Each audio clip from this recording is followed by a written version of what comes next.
Hello, everybody.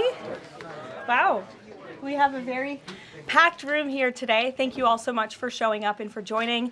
I apologize for the delay. The president and I were watching the press conference about the search for Savannah Guthrie's mother, which is just a heartbreaking situation.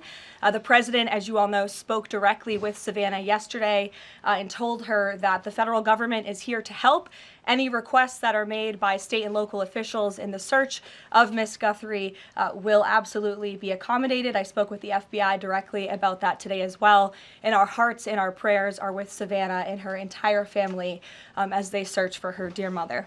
I also have a quick scheduling announcement for all of you. Tonight at 7 p.m. during prime time, President Trump, Dr. Oz, and National Design Studio Director Joe Gebbia will officially unveil Trump RX, a state-of-the-art website for American consumers to purchase low-cost prescription drugs.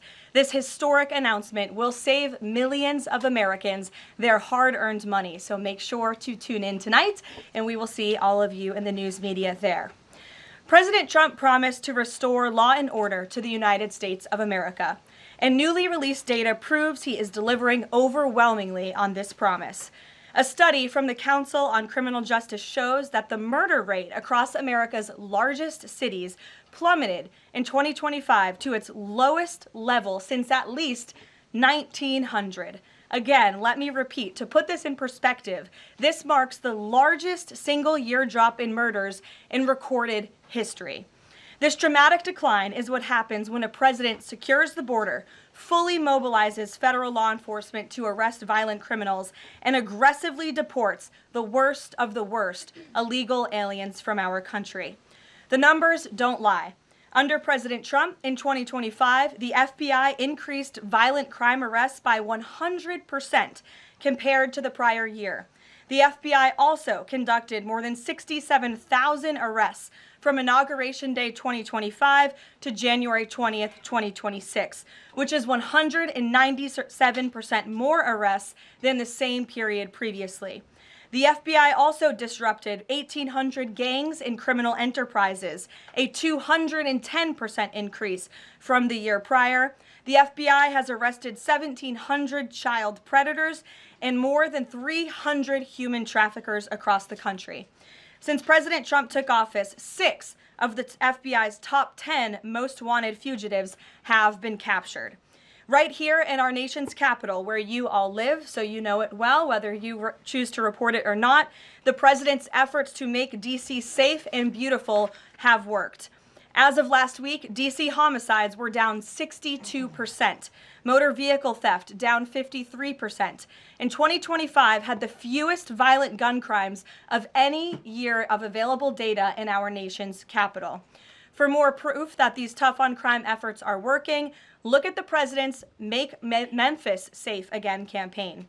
As of last week, there have been nearly 5,600 arrests made, and aggravated assaults are down 53%. Sexual assaults are down 53%, and robberies are down 70%. Again, that's just in the city of Memphis. 5,600 arrests have taken place because of this president and his Homeland Security Task Force that has surged into Memphis at the request of both the governor and the mayor in that city. A Democrat mayor, I will add. These are the results that can happen when Democrats and Republicans, when the federal government and state and local officials work together. And that's what Trump wants to see to improve public safety across our country. When you have a leader like President Trump who empowers good cops to be cops and to arrest bad criminals, American communities will become safer. Many of the media outlets in this room have expressed shock and confusion at these remarkable statistics. The New York Times declared that, quote, "No one knows for sure what's behind the staggering drop in the murder rate. The reason is very clear. It is President Trump's leadership and his unwavering commitment to law and order. The drop in crime is more proof that all that is required to improve public safety on our streets is a leader with the will to do what is necessary to protect law-abiding American citizens. The terror and chaos that was unleashed under Democrat rule is a choice. It's a choice to put violent criminals ahead of innocent Americans, a choice to force us all to live in fear because of soft on crime, liberal politicians, prosecutors, and judges who lack the basic willingness to do their jobs and put dangerous people behind bars. On November 5th, 2024, the American people made a resounding choice that they've had enough of that, and that's precisely why they re-elected President Trump. So even as Democrats and the liberal media are engaged in hysteria about this administration arresting and deporting violent, criminal, illegal aliens, the undeniable truth is that deporting these individuals is one of the primary reasons why America's streets are safer today than they were 1 year ago when President Trump assumed office.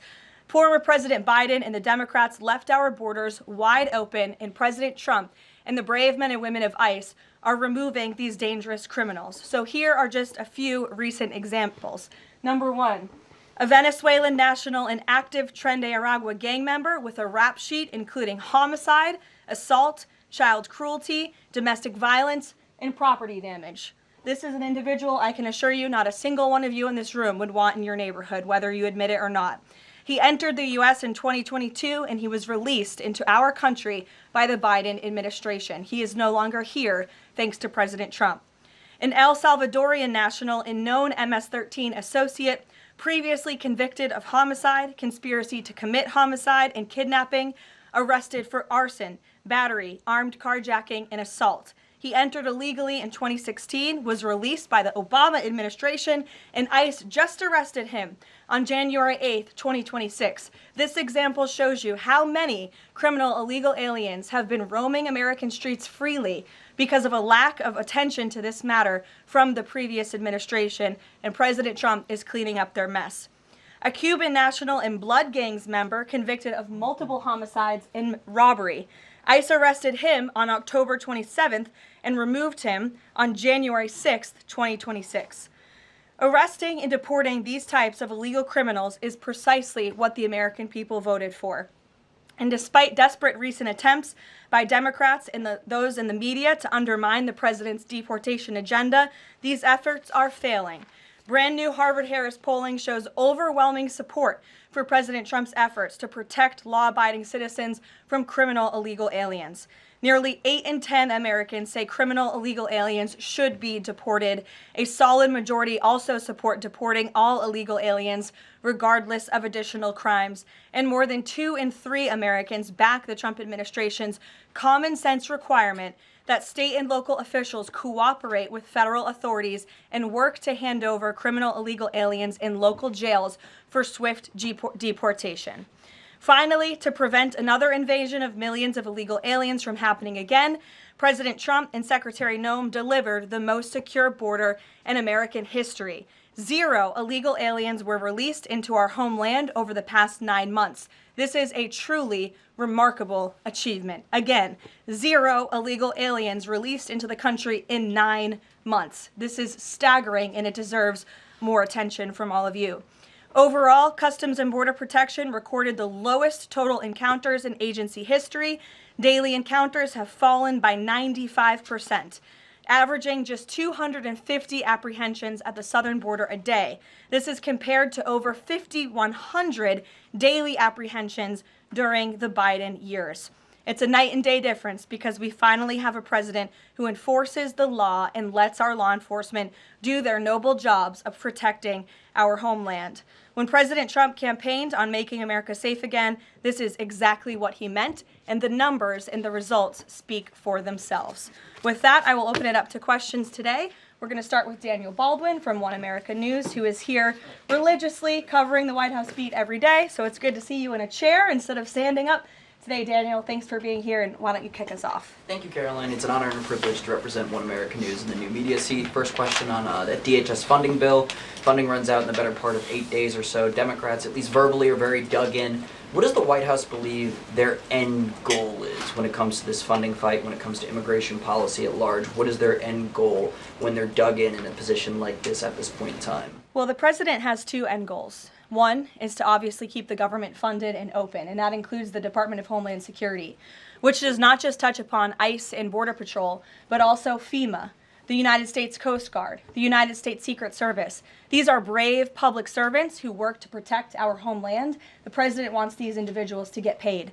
Secondly, when it comes to any discussions about immigration policy, the president is never going to waver in his commitment to allow immigration enforcement efforts in this country and to support ICE and Border Patrol and the deportation of illegal alien criminals. I know Senator Schumer and Leader Jeffries sent over a very long list of demands, some of which the administration is willing to discuss. Others don't seem like they are grounded in any common sense, and they are non-starters for this administration, but we're not going to negotiate policy from the podium. I'm going to allow the president to do that, and any final decisions that are made will be made ultimately by him.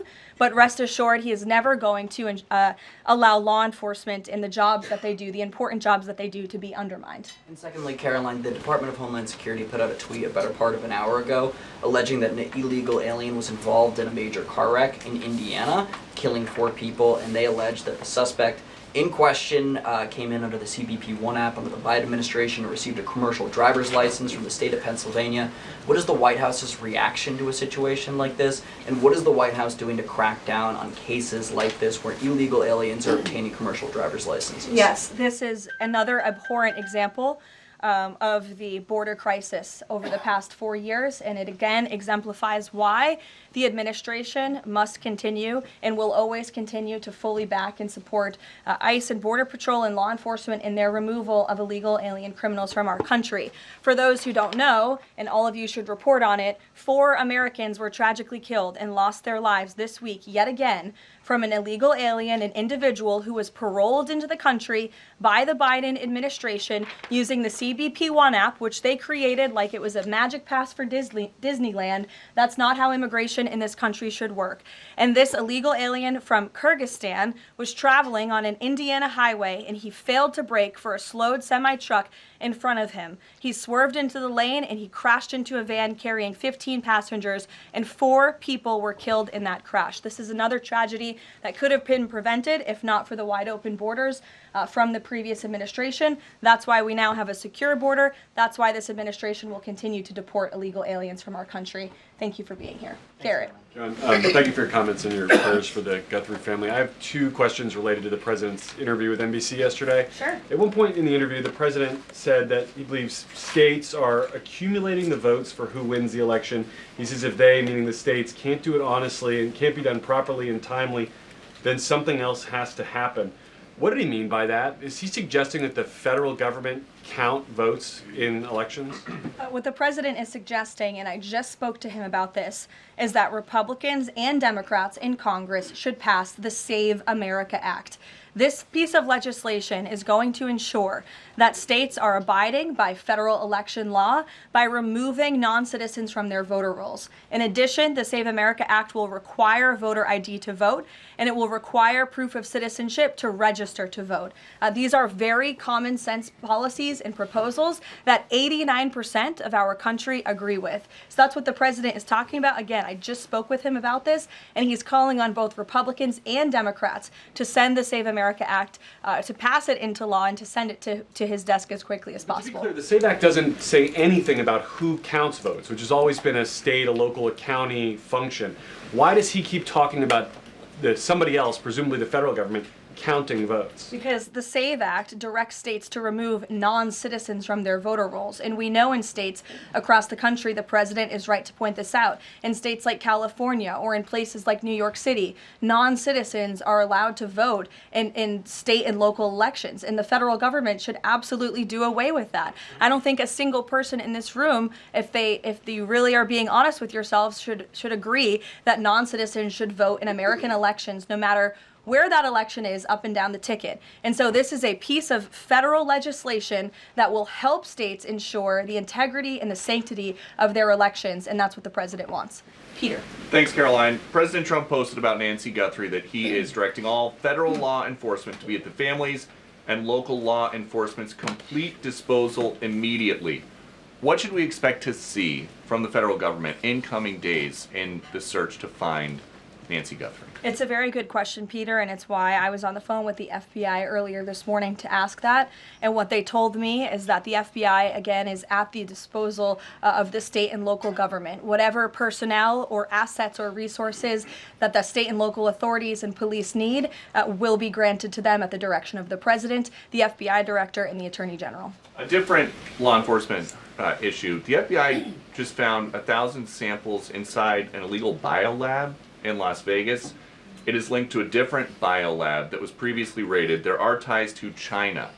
What does the president think the CCP might be up to here? I haven't spoken to him about this specific investigation from the FBI, but I'm happy to, and I'm sure he's very glad that this is something the FBI discovered, and we'll make sure anyone who is involved in illegal activity will be held accountable. And just one more about this weekend. At the Mar-a-Lago Super Bowl party, after the first 2 quarters, are the TVs going to be on the halftime show with Bad Bunny or the halftime show with Kid Rock? I think the president would much prefer a Kid Rock performance over Bad Bunny, I must say that. Jennifer. On the nuclear arms pact, we saw the president's post on that. Yes. But can you say, is there a temporary agreement with Russia to stand by the terms of the New START treaty while negotiations are happening? Not to my knowledge. Again, to your point, Jennifer, I just do want to reiterate exactly what the president said. He wrote just moments ago, the United States is the most powerful country in the world. I completely rebuilt its military in my first term, including new and many refurbished nuclear weapons. I also added Space Force and now continue to rebuild our military at levels never seen before. We are even adding battleships, which are 100 times more powerful than the ones that roamed the seas during World War II. The Iowa, Missouri, Alabama, and others. I have stopped nuclear wars from breaking out across the world between Pakistan and India, Iran and Israel, and Russia and Ukraine, rather than extend New START, a badly negotiated deal by the United States, which I will add was renegotiated under former President Barack Obama. Aside from everything else, is being grossly violated.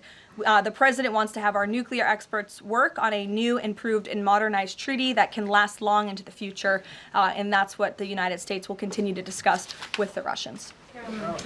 Leader. Thank you, Caroline. Sure. Did President Trump himself ever ask DNI Gabbard to head down to Fulton County, Georgia? The president was asked and answered that question just yesterday. I've seen a lot of the media in this room get very caught up with the semantics of why Tulsi Gabbard is there. I will tell you why, and the president agrees with this, because election security is essential to national security. And as the director of national intelligence, it is a part of Ms. Gabbard's role to make sure that American elections are free of foreign interference and that American elections are safe and secure. And so the ODNI director is working with the FBI on this effort, and the president wholeheartedly supports both Kash Patel and Tulsi Gabbard in ensuring that American elections are safe, are secure, and are free of foreign intervention. Is there any Michael, indication that Thank there's you, foreign Caroline. influence? Federal law enforcement's involvement in the search for Well, Nancy Guthrie. excuse me one second. It's the media who has said that there's Russian interference in American elections. You guys have been saying that for many, many years. So the people in Fulton Well, County. the people in this room, considering that you all said for many years that Russia interfered in the 2016 election to help Donald Trump, you should all be very happy that we finally have an administration that is looking into that, and we'll be happy to keep you posted. Michael. Thanks, Caroline. With the FBI's involvement in the search for Nancy Guthrie now, has this search expanded nationwide outside of Arizona? And given Pima County's proximity to Mexico, is this now an international search? Well, Michael, that would be a question for state and local authorities as they continue to oversee the investigation at this time. Again, the federal government and the FBI have offered any and all resources, but the state and local authorities are still leading the investigation, so I would direct you to them. I'm certainly not in a position to talk about it. One other question, Caroline. Sure. Friday's talks with Iran, they were originally supposed to take place in Turkey. They've now been moved to Oman. Can you tell us the reason for that move? Look, the president, diplomacy is always his first option when it comes to dealing with countries all around the world, whether it's our allies or our adversaries. And so Special Envoy Witkoff and Jared Kushner will be traveling to Oman for those talks tomorrow, and we will see what comes of those. The president is standing by for an update from them. Sure, in the pink. Thank you, Caroline. Cuban leader Miguel Diaz-Canel said today that Cuba would be willing to engage in dialogue with the United States only without pressure, without preconditions, on equal footing and with respect for sovereignty. But his government is denying what President Trump said, that they are already holding talks. How would you respond to that? I think the fact that the Cuban government is on its last leg and its country is about to collapse, they should be wise in their statements directed towards the President of the United States. But as I just reiterated, the President is always willing to engage in diplomacy, and I believe that's something that is taking place, in fact, with the Cuban government. Ed? Yeah, thank you, Caroline. So the Office of Personnel Management released a final rule today that makes it easier to fire government employees who are not doing their job, basically. Does the President believe that there are people in his government still that are not following his agenda? That's a good question. I have not asked him about that. I mean, look, it's a very big government, right? There are thousands of people who work for the federal government here in Washington, D.C. This administration has been very much focused on ensuring that we have an efficient and productive workforce for the American taxpayer. There's not a day that goes by where we don't show up and realize we are public servants working on behalf of the American people, and everybody in the federal government best have that mindset, or they won't be welcome to work for this administration. So I think it's a good thing that the Office of Personnel Management put this rule out. I think if people aren't doing their jobs, if they aren't showing up for work, if they're not working hard on behalf of this president, they're not welcome to work for him at all. The New York City mayor is dealing with a $12 billion budget deficit. If he texted President Trump, would the president bail him out? I'll leave that answer to the president himself, Ed. Kristen, go ahead. One more follow-up on Deanna Gabbard. You've said that the president supports the fact that she was there, but last night when he was asked about it, he said he didn't know why she was there. He didn't say that he directed her. Can you clarify on that? Did she go by herself and he learned later and supports it? Well, did you look at the full entirety of his response? I was in the room for that NBC interview, Kristen, and he just said exactly what I told you, which is that election security is essential to national security. We need to ensure that our elections are free and are fair and are free of foreign interference. And he spoke about how Ms. Tulsi Gabbard is involved in that effort. So you're taking like the first three words that he said to one question and not looking at his entire response. Follow up on what you said about foreign interference. You talked about 2016 and Russian interference, but what we've learned from these Georgia officials is what was seized by the FBI were ballots from 2020 in this Fulton County election center. Do you have any evidence that there was international interference in the 2020 election in this election center? What I do have evidence of, and what the media seems to be undermining, is why Tulsi Gabbard is there in the first place. And I would point you again to federal law that clearly assigns the DNI and the office with the statutory responsibility to lead counter intel matters related to election security. This includes assessing risks to election voting systems, software, voter registration databases, and more, and analyzing foreign interference. And the ODNI is responsible for supporting the White House interagency action to secure our elections through intel analysis and vulnerability assessments. And they should be routinely collaborating with agencies like the DHS, the DOJ, and the FBI. So as for that question, it would be better suited to ask the Director of National Intelligence herself in her office. But what I'm telling you is that it is more than appropriate. In fact, it is Tulsi Gabbard's job to ensure that our elections are safe and secure. And that's exactly what she's been doing on the ground in Georgia. And I don't understand why anyone in this room, considering you're all American citizens, I believe, and like to vote in our nation's elections, should have any problem with that whatsoever. Now, thank you, Caroline. The president said that the administration should take a softer approach on immigration enforcement. He's also suggested for months that some migrant workers should be spared from these raids based on what they're doing. Is the administration going to continue to conduct large worksite raids as it seeks to target violent criminals? And can you clarify, is the federal government going to continue doing these deportation operations in blue cities where authorities say they don't want them? Well, first, again, to the president's answer yesterday, the full context of his answer was that he'd like to see a softer touch, but we are always going to remain tough.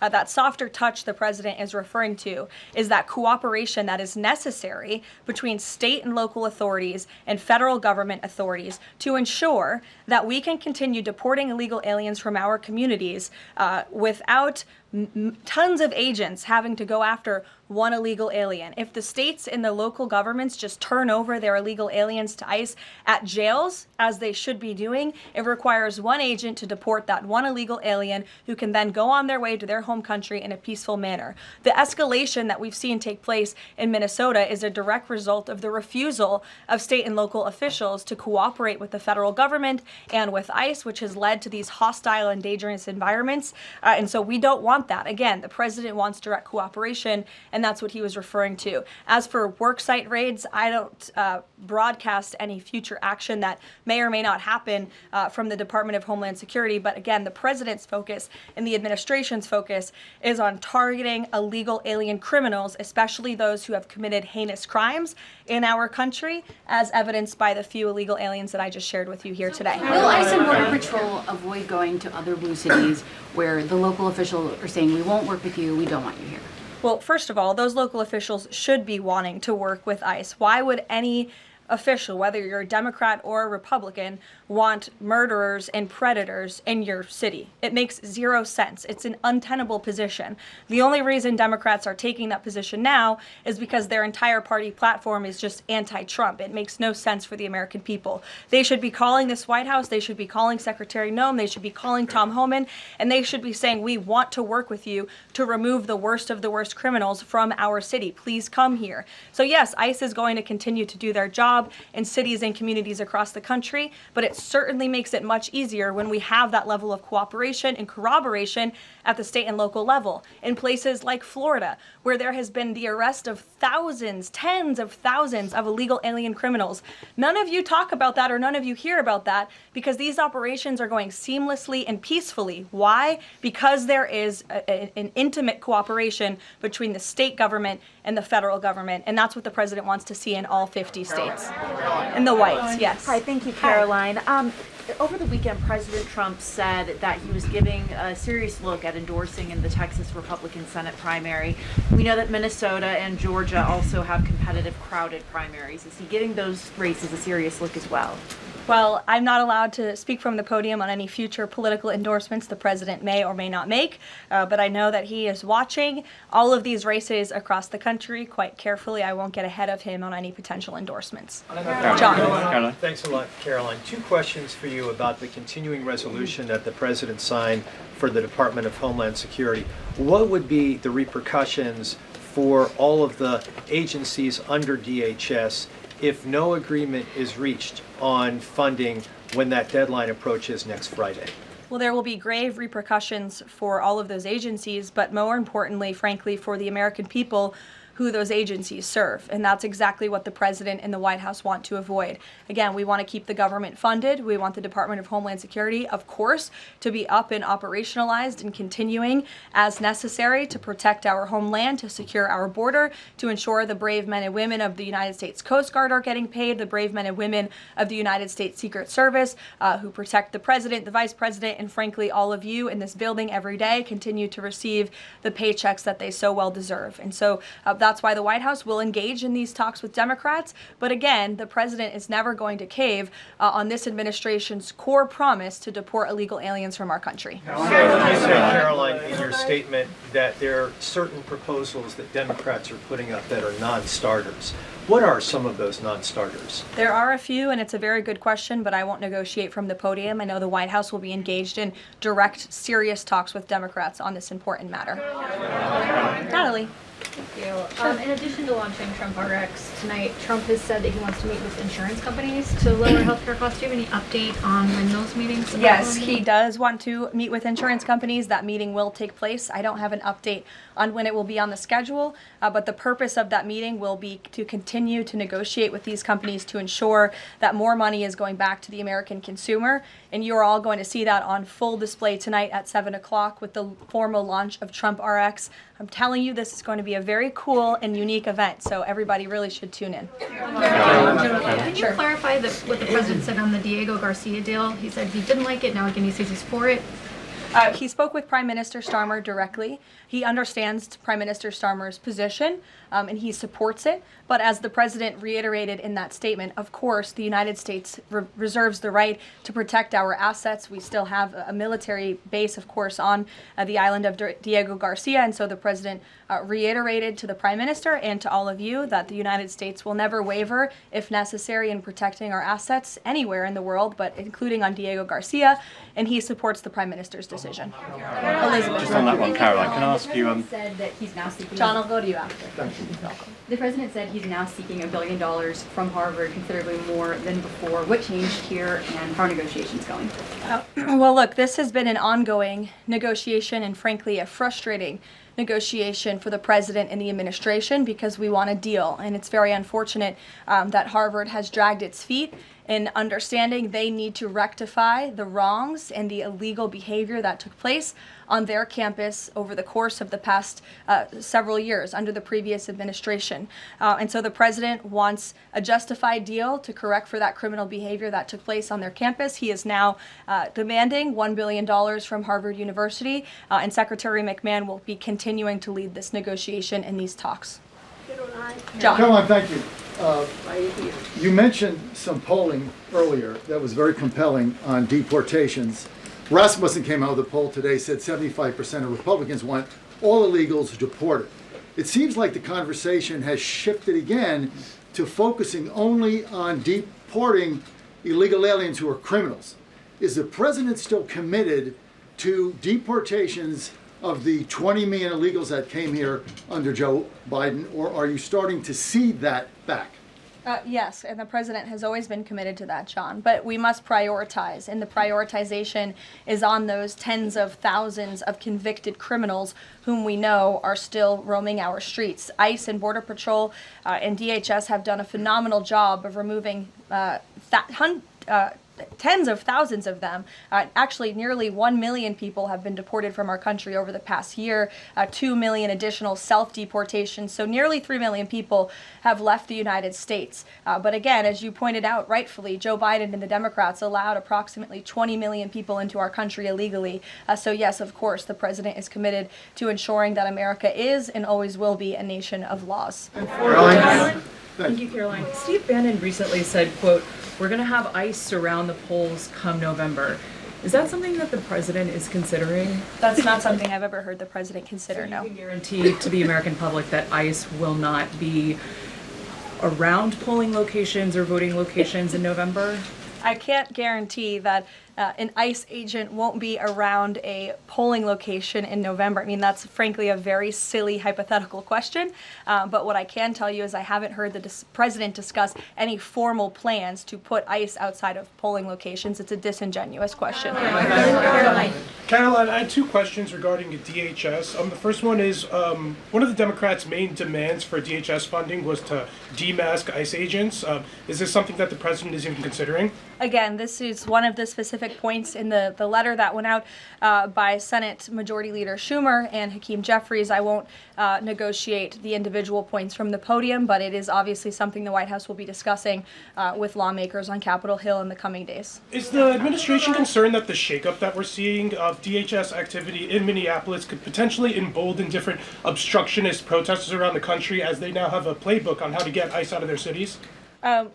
No, because what you saw yesterday with the drawdown of 700 agents only occurred because the condition that the President of the United States set for local states, local counties to turn over illegal aliens to ICE has been met. The vast majority of counties, nearly every single county now in Minnesota, has made an agreement to notify ICE when they are releasing an illegal criminal from their jail. This is a huge win for the administration. Again, it's a condition the president set out and has been met thanks to the tireless efforts of Mr. Homan. And as for the left-wing agitators who have been illegally obstructing ICE's immigration efforts, we are not letting that behavior go unnoticed or unpunished. In fact, just today, the Department of Homeland Security arrested this individual. He is a self-proclaimed Antifa member who has been threatening, doxing, harassing ICE. He called for the murder of federal law enforcement officers. He encouraged bloodshed in the streets of Minnesota. He proudly acclaimed affiliation with the domestic terrorist organization Antifa. And the Department of Justice, thanks to the great work of HSI and the FBI, was able to locate and arrest this individual today. So we are committed to enforcing our immigration laws. We want that level of cooperation from state and local officials. And if people are illegally obstructing our federal law enforcement operations, if they are targeting, doxing, harassing, and vilifying ICE agents, they are going to be held accountable, like this individual here, who again is a self-proclaimed member of Antifa. He is a domestic terrorist, and he will be held accountable in the United States. Caroline, just to follow up on Garrett's earlier question, I mean, you've talked a lot about the SAVE Act. I know you spoke with the president about it before you came out here.